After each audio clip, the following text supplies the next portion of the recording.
నమస్కారం V9 Telugu news కి స్వాగతం. నా పేరు మాధురి. ఈ రోజు మా ఇన్స్పెక్టర్ జడ్చర్ల ఇన్స్పెక్టర్ గారి ఆదేశాల మేరకు అంటే మహబూబ్నగర్ టౌన్లో దొంగతనాలు బాగా జరుగుతున్నాయి, ఎర్లీ మార్నింగ్ వెహికల్ చెకింగ్ చేయాలని చెప్పి మల్లేష్ ఎస్ఐని చెప్తే మల్లేష్ ఎస్ఐ గారు మరియు పోలీస్ సిబ్బంది అందరూ మన ఫ్లైఓవర్ కింద వెహికల్ చెకింగ్ చేస్తుంటే ఒక ఇద్దరు వ్యక్తులు దొరకడం జరిగింది.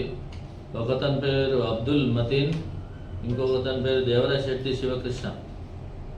వీళ్ళిద్దరు, ఒకతనేమో నంద్యాల శివకృష్ణది, ఇక్కడ అతని సదాశివపేట, ఈ మతీన్ సదాశివపేట. వీళ్ళిద్దరు అనుమానాస్పద స్థితిలో ఉంటే వాళ్ళని పట్టుకొచ్చి పోలీస్ స్టేషన్ తీసుకొచ్చి ఇంట్రాగేషన్ చేస్తే వాళ్ళు మన దగ్గర ఇంతకుముందు జడ్చర్లలో 2 దొంగతనాలు, మహబూబ్నగర్ బైపాస్లో ఒక దొంగతనం, మొత్తం 3 దొంగతనం కేసులలో వాళ్ళు నేరాన్ని అంగీకరించడం జరిగింది. ఇమీడియట్ వాళ్ళ దగ్గర చెక్ చేస్తే 5 తులాల బంగారం, 15 తులాల వెండి వస్తువులు వాళ్ళ దగ్గర దొరకడం జరిగింది. అవన్నీ పంచుల్ని తీసుకొచ్చి పంచుల సమక్షంలో రికవరీ కూడా చేయడం జరిగింది. వాళ్ళని ఇప్పుడు కోర్టులో ప్రొడ్యూస్ చేస్తాం, రిమాండ్కి పంపిస్తాం త్వరలో. ఈ విషయంలో మన సిసిఎస్ ఇన్స్పెక్టర్ మన నాగార్జున అండ్ వాళ్ళ టీం కూడా సహకరించడం జరిగింది.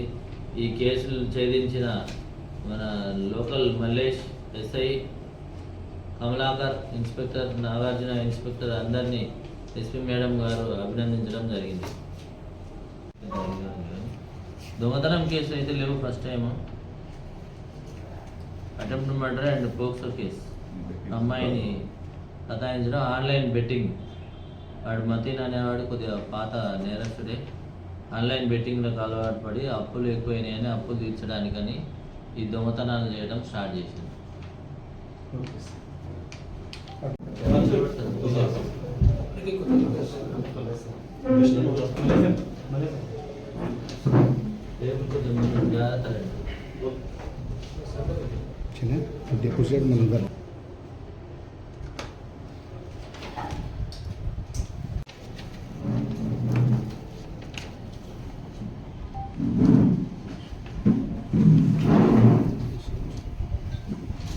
మరిన్ని తాజా వార్తా విశేషాల కోసం మా ఛానల్ ని సబ్స్క్రైబ్ చేసుకోండి. ధన్యవాదములు.